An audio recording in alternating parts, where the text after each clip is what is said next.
Están por todas partes y estamos tan acostumbrados a verlas que apenas reparamos en su presencia. Moviéndose tan despacio que nos hacen olvidar que están vivas.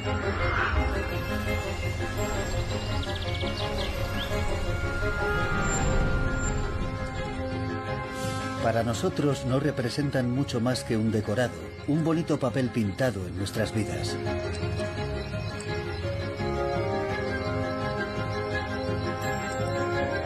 Las utilizamos, damos por hecha su existencia, pero los seres humanos no podríamos vivir sin las plantas.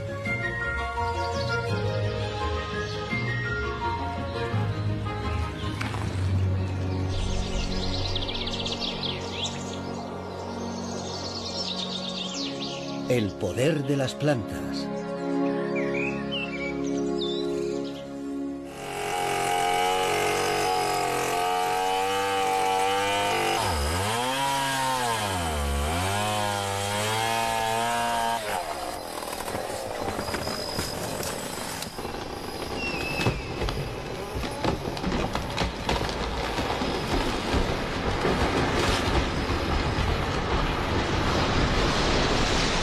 Hemos esquilmado el 80% de la superficie forestal del mundo, pero ¿sabemos realmente lo que estamos destruyendo?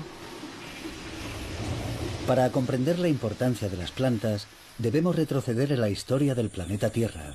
En sus orígenes, la Tierra era un lugar completamente inhóspito.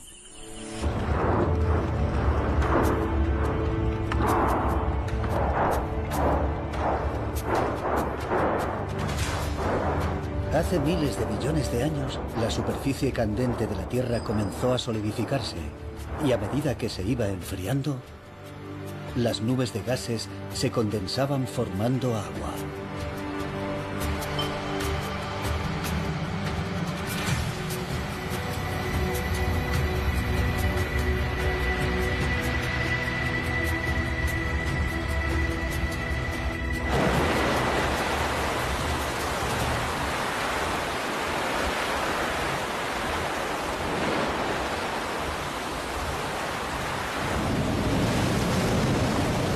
Mares salvajes se extendieron por todo el planeta.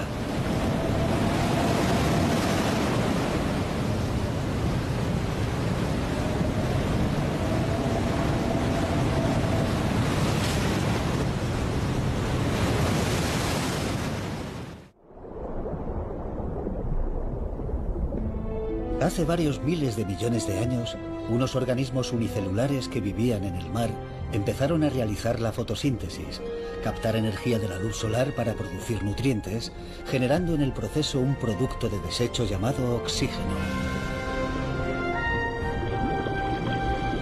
Eso hizo del planeta un lugar más propicio para el desarrollo de la vida. Los organismos se fueron haciendo más complejos. Las algas evolucionaron, convirtiéndose en las macroalgas que aún pueden encontrarse en todos los océanos. Se mantuvieron como estructuras simples que carecen de muchas de las características de las verdaderas plantas, como raíces o tallo y hojas diferenciadas. Hace unos 1000 millones de años, algunas de estas algas verdes evolucionaron y aparecieron las primeras plantas. A partir de ahí, ya no hubo vuelta atrás.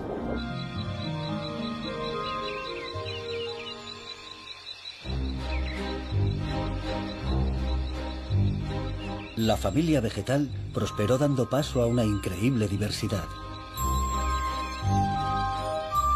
Unas permanecieron simples y pequeñas, como las briofitas o musgos. No tienen un sistema que transporte los nutrientes por su organismo, y eso condiciona su tamaño y reduce su hábitat a los entornos más húmedos. No producen semillas ni flores, sino que liberan en el aire esporas con el código genético de la planta.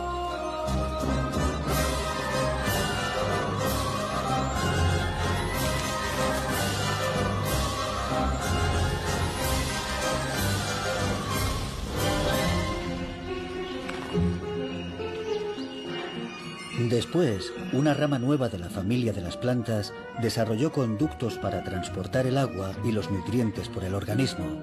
Eran las plantas vasculares. Desde entonces, prosperaron sin límite. En la actualidad existen más de 350.000 especies de plantas que conforman una comunidad prodigiosa y diversa. Desde su aparición en el planeta, las plantas han dado forma al mundo que las rodea y lo han mejorado, pero ese es solo el principio de la historia. Las plantas fabrican su propio alimento aprovechando la energía del sol y al hacerlo producen un residuo vital, oxígeno. Un milagro de bioingeniería que desde tiempo inmemorial crea la atmósfera de la que todos disfrutamos.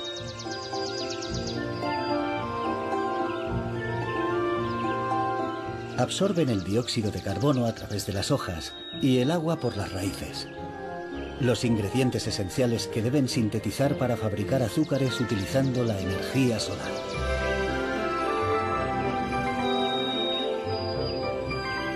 El oxígeno es un mero producto de desecho, pero de una importancia trascendental.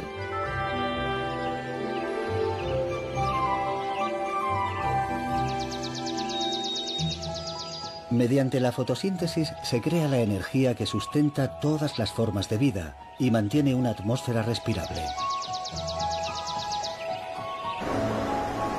Hoy, más del 20% del oxígeno que respiramos procede de la selva tropical amazónica.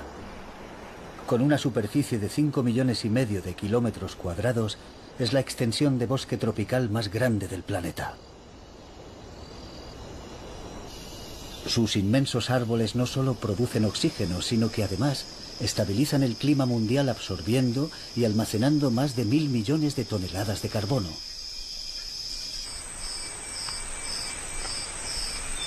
Entre las 40.000 especies de especies vegetales se esconden unos 3 millones de especies de animales.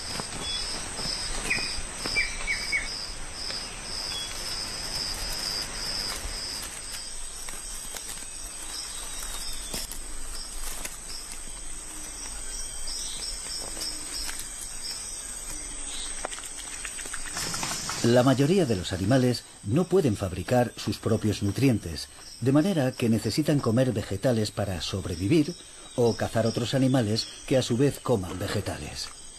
La Amazonia, surgida poco después de la desaparición de los dinosaurios, tiene al menos 55 millones de años de antigüedad.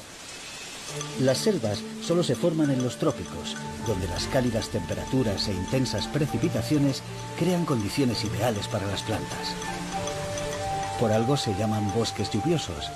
La vegetación es tan espesa que en algunos lugares la lluvia tarda 10 minutos en llegar al suelo. Pero toda esta agua vivificante es un arma de doble filo. Cada año caen entre 15 y 30 centímetros de precipitaciones.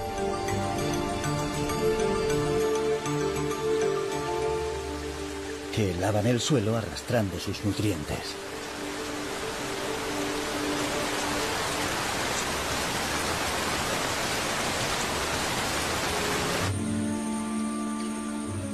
Muchos de los árboles que crecen en la selva tropical han desarrollado raíces de contrafuertes en las cuales se forma un lecho de hojas que al descomponerse producen más tierra. La verdadera clave de este gran reino es la luz y, con la enorme diversidad de plantas que crecen en él, la competencia puede ser feroz. Las selvas tropicales son como campos de batalla donde cada especie intenta desbancar a la de al lado para ocupar los mejores sitios.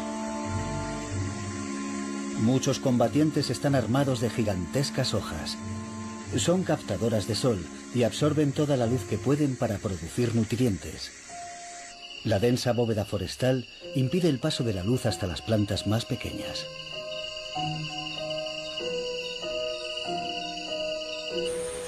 Las hay que hacen trampa, como las bromelias, que crecen encima de otras plantas. No las perjudican, simplemente las utilizan de plataforma para estar más cerca del sol. A su vez, ellas son utilizadas por otros seres vivos, en este caso unas ranas buscando guardería. Las ranas punta de flecha no desovan en el agua como la mayoría de las ranas. La hembra los deposita sobre las hojas formando glóbulos de gelatina. Cuando nacen los renacuajos, el macho los transporta hasta una bromelia.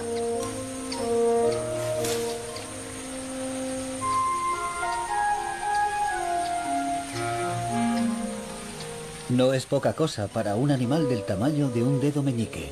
A veces debe recorrer decenas de metros para transportarlos hasta la bóveda. Como estas aprovechadas no tienen acceso al agua del suelo, recogen y acumulan el agua de lluvia en sus hojas. Las ranas aprovechan bien la oportunidad. Estanques perfectos para bebés, en lugares altos y a salvo de depredadores donde sus crías pueden madurar. A su vez, estas ranitas contribuyen a fertilizar la planta con sus heces y restos de comida.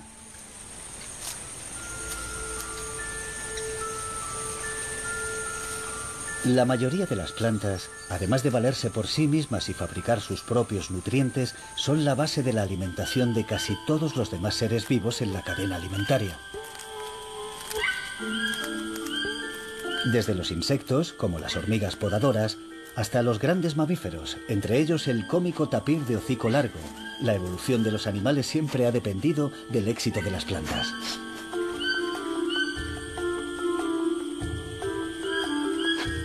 Los diversos comensales se han especializado, de manera que cada parte de la planta sirve de alimento a alguno de ellos.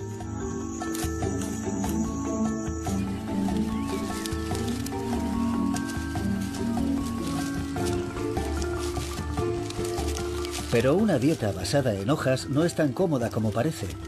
Las hojas son pobres en nutrientes y difíciles de digerir. Los perezosos dieron con la solución ideal, la ley del mínimo esfuerzo. Su lentitud les permite ahorrar energía y dejan que sus enormes tripas se encarguen de descomponer las hojas.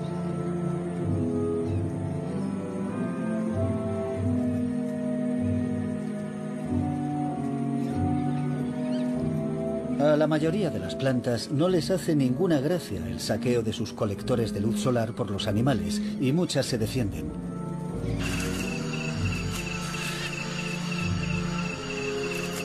Sus hojas y frutos pueden almacenar gran cantidad de taninos, venenosos alcaloides que alteran el estómago. Los loros o papagayos se han especializado en alimentarse de la abundante producción del bosque, desarrollando un fuerte pico, hábiles patas y hasta una lengua prensil. Pero sus estómagos están expuestos a un montón de sustancias químicas indeseables. Estos inteligentes pájaros han dado con una ingeniosa solución. Cada día vuelan hasta una orilla especial del río y comen tierra.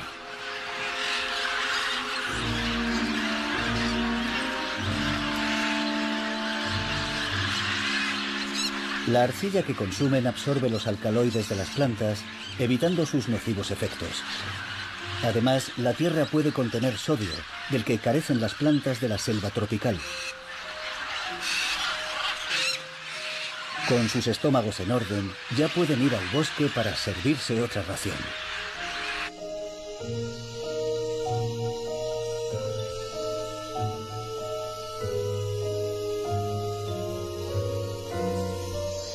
Cuando las defensas químicas fallan, algunas plantas utilizan guardaespaldas, como estas hormigas, para mantener alejadas las plagas.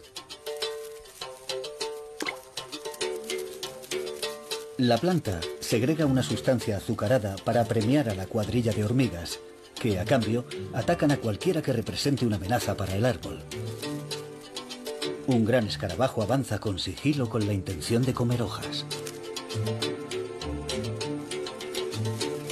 Pero las hormigas son capaces de detectar su rastro químico.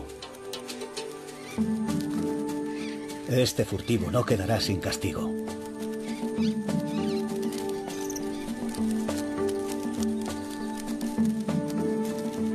Es un duelo de David contra Goliat, pero las hormigas tienen la ventaja del número y sus mordiscos duelen.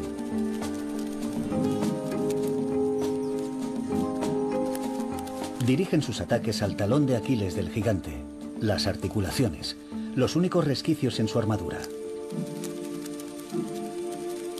Caen muchos soldados, pero el ejército no abandona la lucha.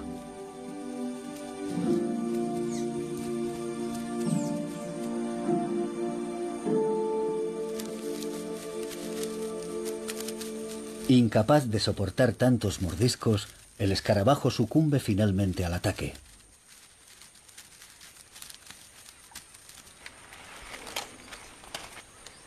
Las hormigas pueden volver a sus quehaceres, asistir a la reina y alimentar a la prole de la colonia, ya a salvo dentro de su fortaleza.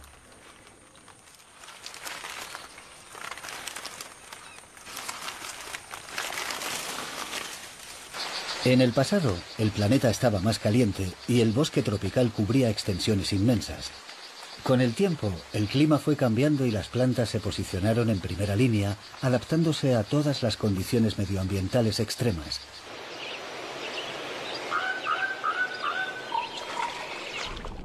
Hubo plantas que se especializaron en la vida submarina.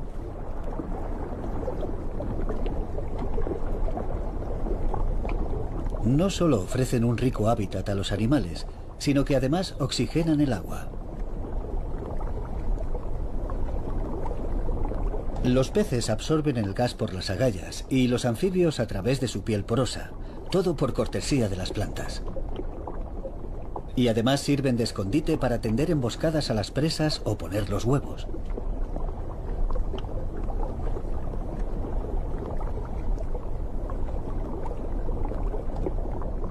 La luz solar no llega muy lejos bajo el agua, lo que obliga a las plantas a mantenerse en zonas de escasa profundidad. Los nenúfares producen largos tallos para sacar sus hojas a la superficie.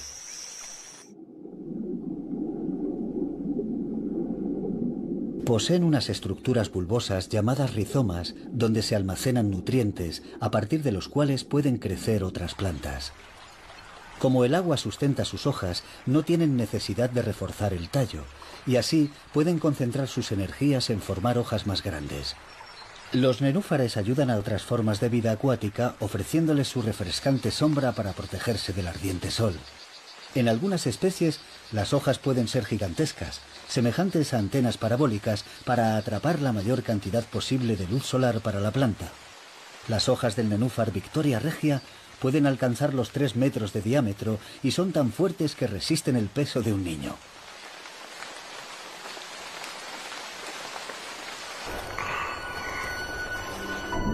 Solo hubo una auténtica planta que se atrevió a volver al mar, la hierba marina. No es hierba en realidad, sino una planta de floración que crece en grupos, creando la impresión de una pradera. Solo sobrevive en mares cálidos poco profundos y es un paisaje escaso y delicado del que dependen muchos animales.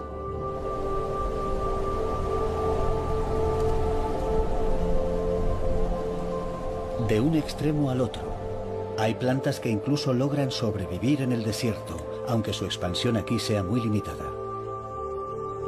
Las plantas desérticas suelen tener hojas hinchadas y rechonchas para almacenar agua y un recubrimiento ceroso que las protege de la sequedad. A menudo se mantienen pegadas al suelo para no perder excesiva humedad por la acción del viento. A veces están cubiertas de finos pelos de color más claro que ayudan a reflejar la luz solar. Las hojas raídas de la belvicha se arquean, canalizando la niebla condensada hasta sus largas raíces. Gracias a su resistencia, consiguen sobrevivir un milenio.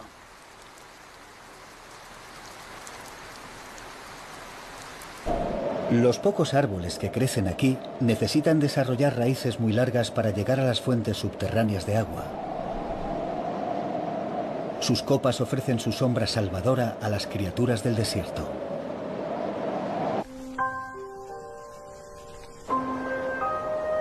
Por sorprendente que resulte, los desafíos a los que se enfrentan las plantas en las regiones más cálidas y en las más frías son muy parecidos. En la tundra ártica, donde todo está helado, también escasea el agua. La diferencia más importante está en la luz solar. La mayor parte del año no hay. Pero durante los meses de verano, largos días de sol bañan la tundra y las plantas deben completar a toda prisa sus ciclos de reproducción. Aquí también las plantas son bajas y de hojas pequeñas para reducir en lo posible los efectos secantes del viento.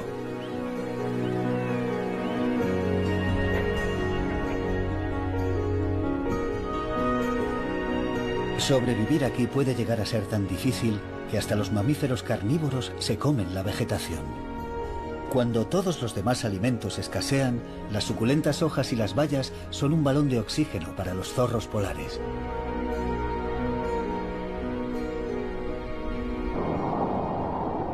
No hay un lugar donde los efectos de las estaciones sean tan evidentes como en los inmensos bosques de las zonas templadas.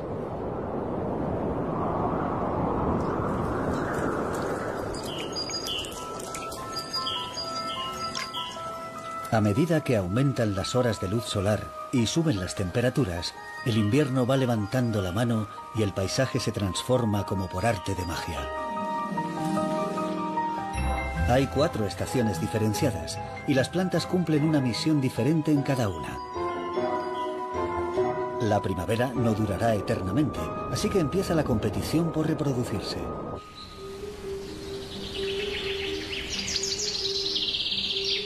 Una de las mayores innovaciones en la evolución de las plantas fue la flor.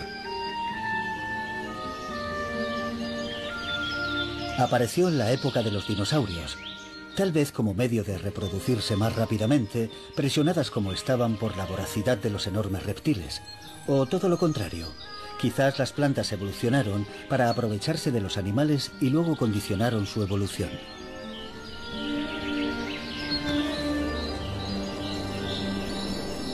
Las primeras plantas de floración usaban una técnica de reproducción muy simple. La parte masculina de la flor soltaba al viento millones de esporas con la esperanza de que algunas fueran a parar a la parte femenina de otra flor.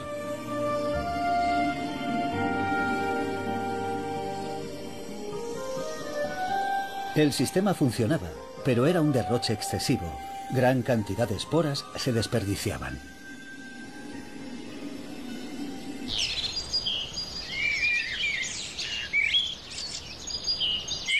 Las flores se fueron haciendo más complejas. Empezaron a usar la reproducción sexual y a desarrollar ingeniosas artimañas para atraer a los animales. Su fragrante olor y el néctar azucarado son cebos a los que muy pocos insectos pueden resistirse.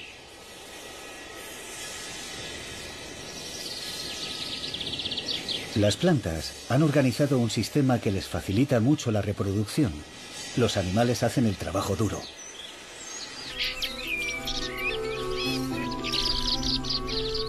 Estos hacen un servicio especial de mensajería que transporta sus esporas rápidamente de una planta a otra en forma de polen, que son las células reproductoras masculinas.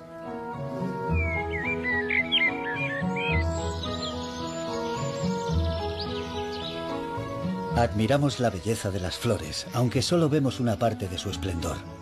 No somos capaces de percibir el espectro de colores que utilizan en toda su amplitud. La visión de los insectos, en cambio, es más sensible a la luz ultravioleta. Las flores usan los colores como si fueran dianas, dirigiendo a los insectos hacia el centro.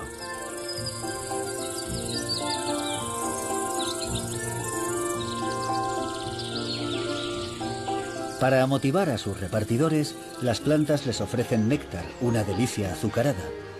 Cuando los insectos penetran en la flor para darse el festín, se impregnan de su pegajoso polen. Al marcharse en busca de más néctar, se lo llevan adherido y lo transfieren a la parte femenina de otra planta.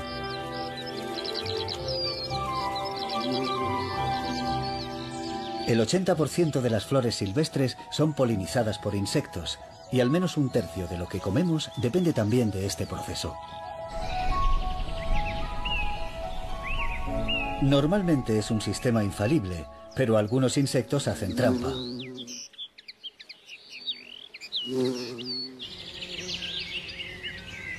Las flores de la Corydalis son largas y tubulares, expresamente diseñadas para una clientela muy especial. Especies con la lengua muy larga para llegar al fondo del tubo. Esas pocas elegidas son recompensadas con comida, al menos en teoría.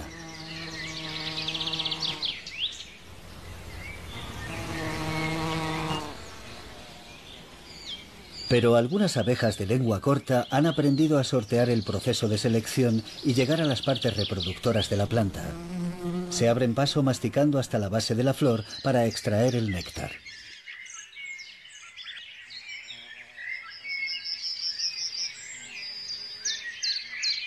Algunos llegan a bucear en las flores para recortar la parte sabrosa y poder consumirla sin prisa. Pero esta villanía no parece que frene el éxito de las plantas.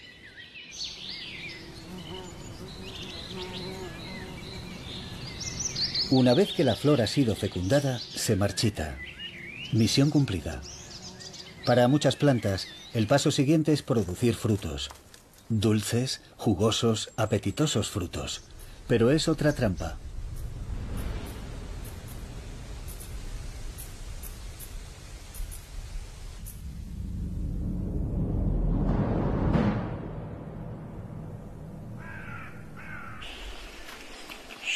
Aparentemente, las plantas sirven un espléndido buffet a los animales, pero en realidad se están aprovechando de su fuerza y movilidad. Dentro de los frutos hay semillas, pero no conviene que caigan cerca de la planta madre, donde tendrían que competir por el espacio. Las aves y otros animales consumen los frutos y al desplazarse trasladan las semillas en sus excrementos.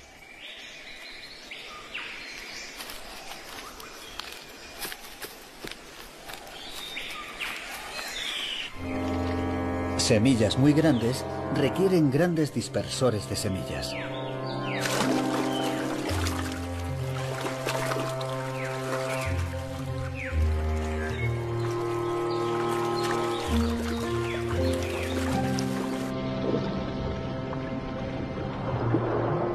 He aquí una relación ancestral entre un árbol y un dinosaurio viviente.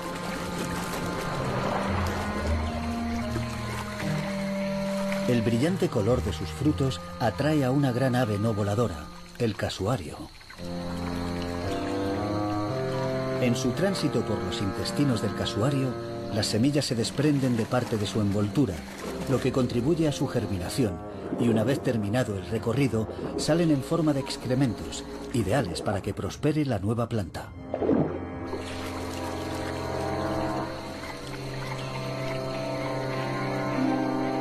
Nadie sabe con certeza por qué el casuario tiene esa cresta en forma de casco en la cabeza.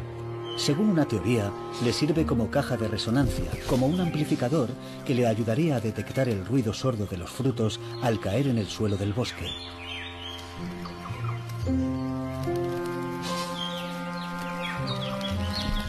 Si fuera cierto, significaría que árboles y pájaros llevan disfrutando de esta relación desde tiempo inmemorial, cada uno adaptando su apariencia a las necesidades del otro.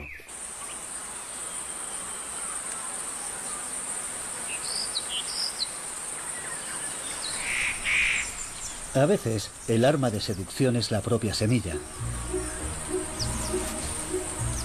En las zonas templadas, los animales deben acumular grasa para sobrevivir al largo y recio invierno. Necesitan alimentos nutritivos y grasos, y las semillas son ideales.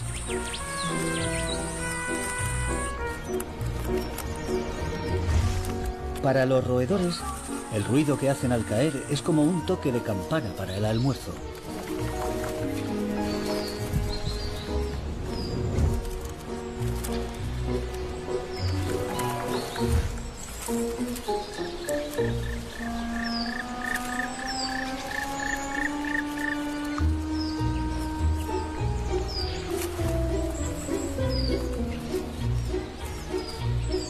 La espinosa cáscara que ha protegido las semillas durante su maduración finalmente se rompe y abre, permitiendo a los hambrientos animales acceder a su contenido.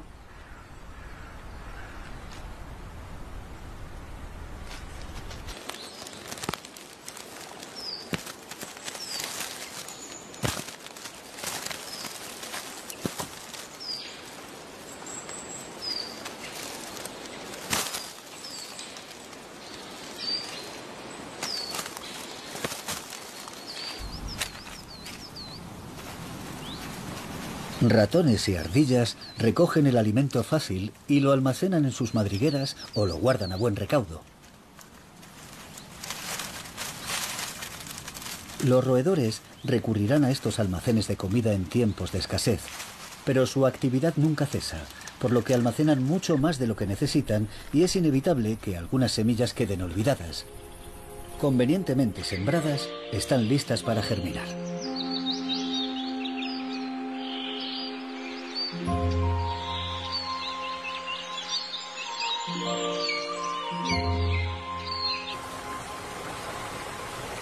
Las plantas también deben prepararse para el invierno. Hay dos estrategias posibles: resistir o apagarse. Los árboles estacionales realizan una de las transformaciones más espectaculares de la naturaleza. En invierno, las horas de luz solar se reducen, por lo que la fotosíntesis es menos productiva, y en lugar de desperdiciar energía manteniendo hojas improductivas, los árboles de hoja caduca echan el cierre durante el invierno. Dejan de bombear nutrientes a las hojas, bloqueándolas, y la clorofila, el pigmento verde encargado de atrapar la luz solar, desaparece poco a poco, dejando ver otros colores que estaban ocultos en las hojas.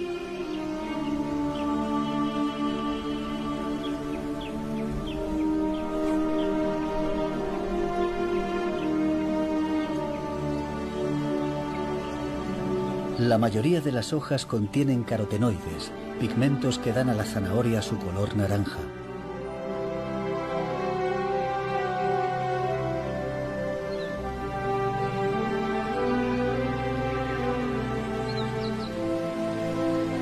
En algunas especies se conservan restos de glucosa en las hojas, añadiendo tonalidades más rojas.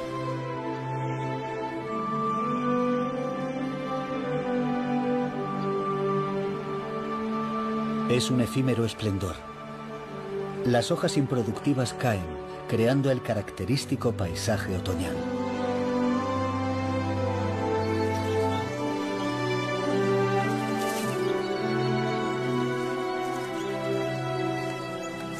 Librarse del follaje también es un buen mecanismo de defensa de los árboles. Así liberan sus ramas del peso de las hojas empapadas de lluvia o cubiertas de nieve. Y ofrecen menos resistencia al viento.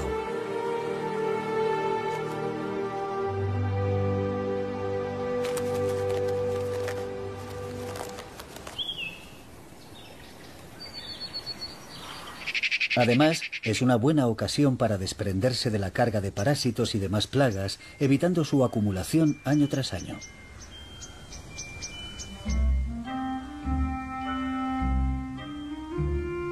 Un solo árbol puede alojar millones de insectos, y algunos, como los áfidos, succionadores de savia, no velan por el interés de la planta precisamente.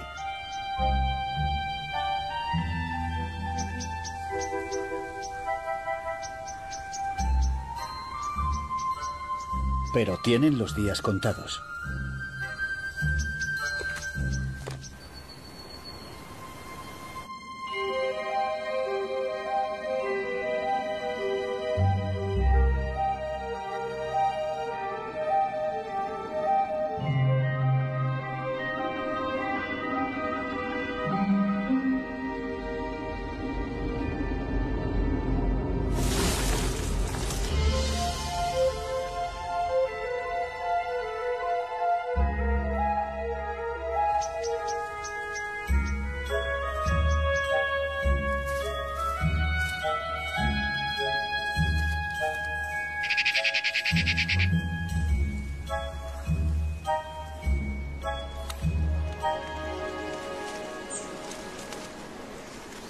El otoño y el invierno son estaciones muy rigurosas para las criaturas del bosque.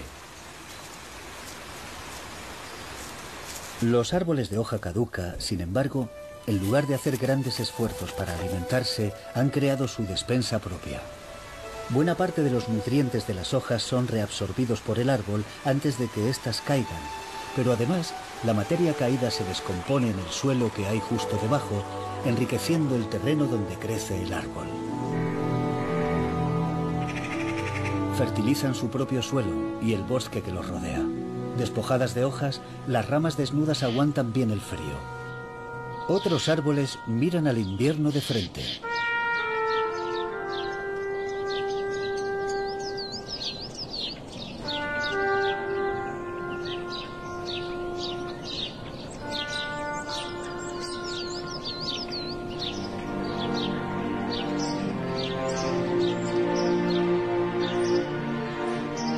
Las coníferas tienen hojas finas y cerosas llamadas agujas. Se diferencian de los árboles de grandes hojas planas en que, al tener una superficie menor, pierden menos agua. Su color verde oscuro absorbe el más tenue rayo de sol.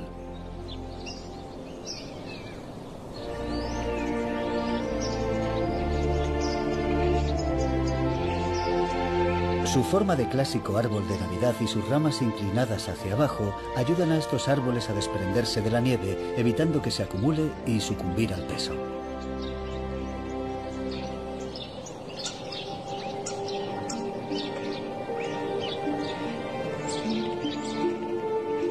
Si se congelara el agua contenida en la planta, los tejidos sufrirían daños.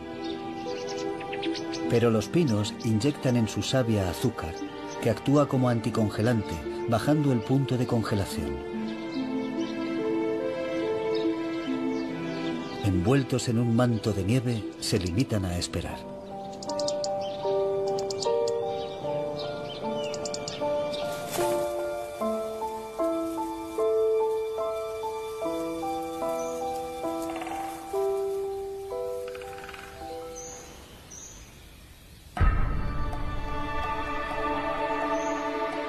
Pero cuando la nieve comienza a derretirse, la competición por la luz vuelve a empezar.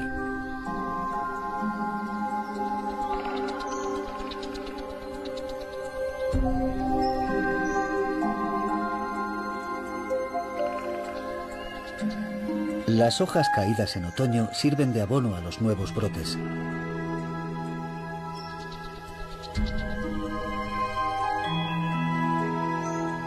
Hubo otro gran avance en la evolución de las plantas que determinó el aspecto de nuestro planeta: la aparición de la hierba.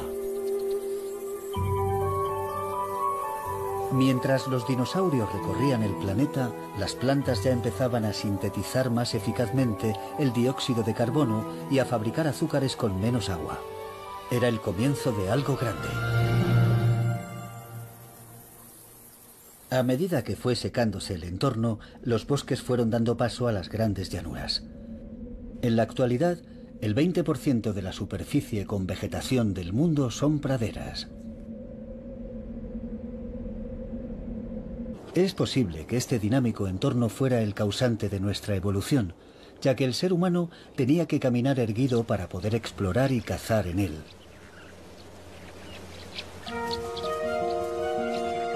La adaptación de los mamíferos a la llanura fue espectacular, y las especies crecieron y se multiplicaron.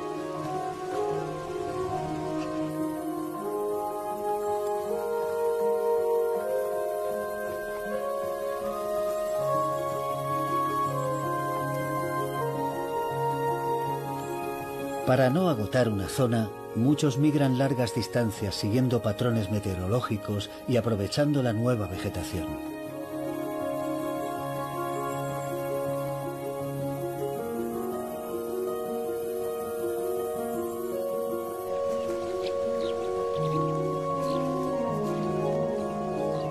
A su vez, la hierba prolifera gracias a este pastoreo y alteración constantes, que ayudan a controlar las plagas y a diseminar y hacer germinar las semillas.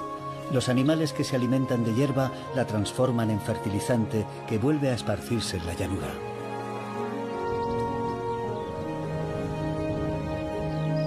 Las plantas dedican toda su vida a luchar entre sí y contra los elementos para madurar y reproducirse. Y mientras lo hacen, mejoran la tierra y crean un hábitat para los animales.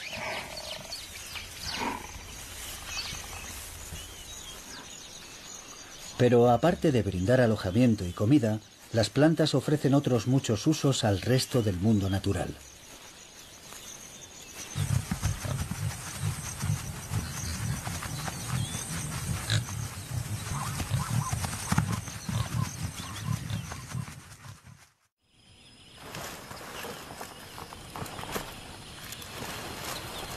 Muchos animales consumen plantas específicas para sus dolencias, se automedican.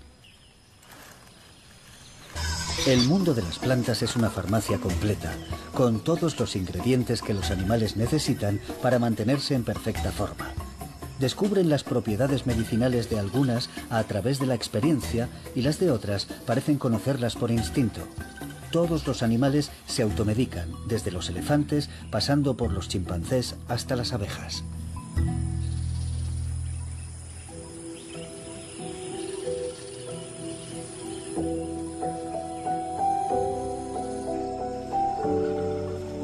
Buscan plantas que pueden calmar el dolor de estómago, prevenir enfermedades o matar parásitos. Algunos remedios se extienden sobre las zonas afectadas, mientras que otros se ingieren, ya sea para curar una enfermedad o con fines preventivos.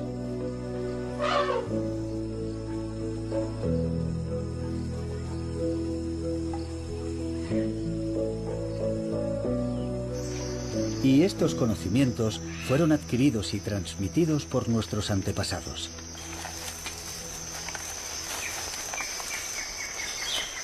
Hoy, los seres humanos continúan cosechando plantas por sus propiedades medicinales. Algunas se destinan a la medicina y la industria farmacéutica, pero aún quedan personas en apartados rincones del mundo que elaboran con ellas remedios tradicionales. En América del Sur hay tribus que siguen usando vegetales psicoactivos.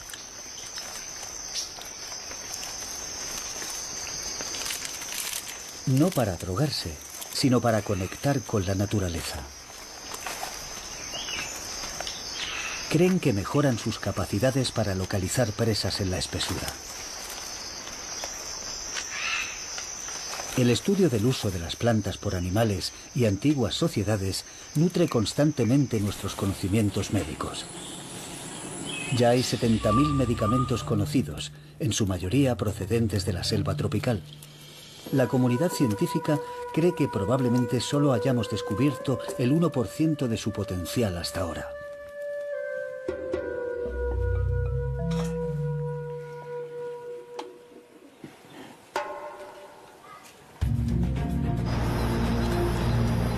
El ser humano se ha beneficiado del poder de las plantas desde tiempo inmemorial. Las transformamos en materiales de construcción, tejidos, papel y combustible.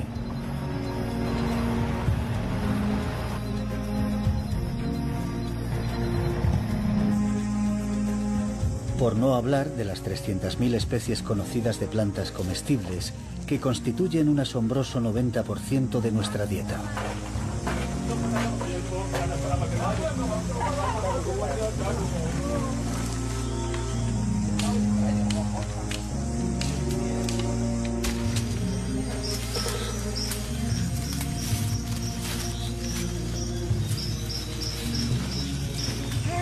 Nuestros antepasados eran cazadores-recolectores. Tomaban lo que necesitaban de los recursos silvestres que había a su alrededor.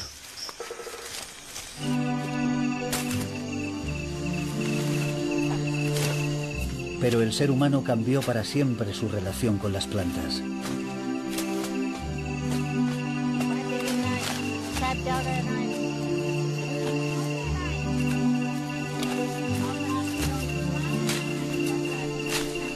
Una vez que empezaron a crecer como queríamos, fuimos cambiando gradualmente nuestros hábitos. Ya no había que recorrer distancias enormes en busca de alimento.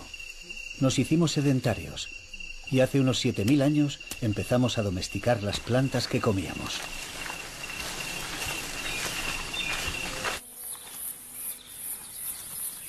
Existen 300.000 especies de plantas comestibles, pero únicamente usamos 200.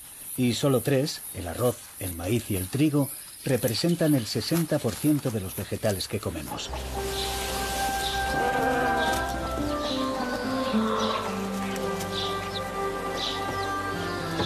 Mediante la reproducción selectiva de plantas individuales, el ser humano mejoró el tamaño y, sobre todo, el sabor de las variedades cultivadas, logrando sabrosas frutas y otras delicias. Este proceso de domesticación ha permitido obtener grandes rendimientos de estos vegetales.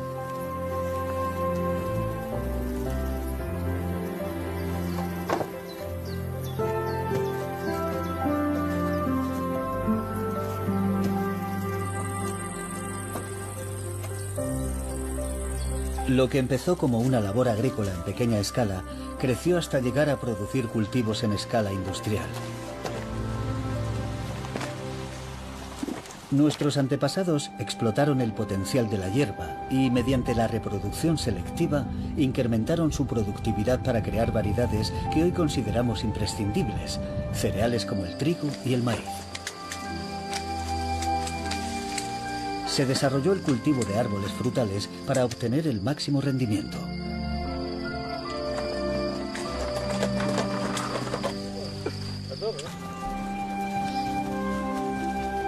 Muchas frutas tienen múltiples usos y las procesamos de distintas maneras. Las uvas pueden comerse frescas o secas, lo que permite su almacenamiento a largo plazo. Pero algunas variedades también se han mejorado para obtener los sabores específicos de algunos de nuestros artículos de lujo más apreciados. En este caso, se fermentan para hacer vino. El proceso de obtención del vino tiene al menos 8000 años de antigüedad.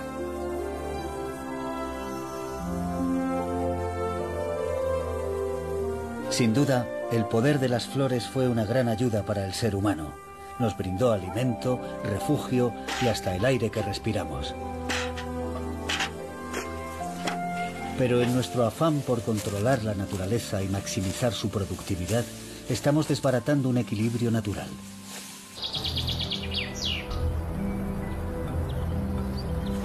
Favorecemos los monocultivos, desmontando setos, rociando herbicidas para eliminar las hierbas silvestres, formando hileras limpias y uniformes en detrimento de la biodiversidad.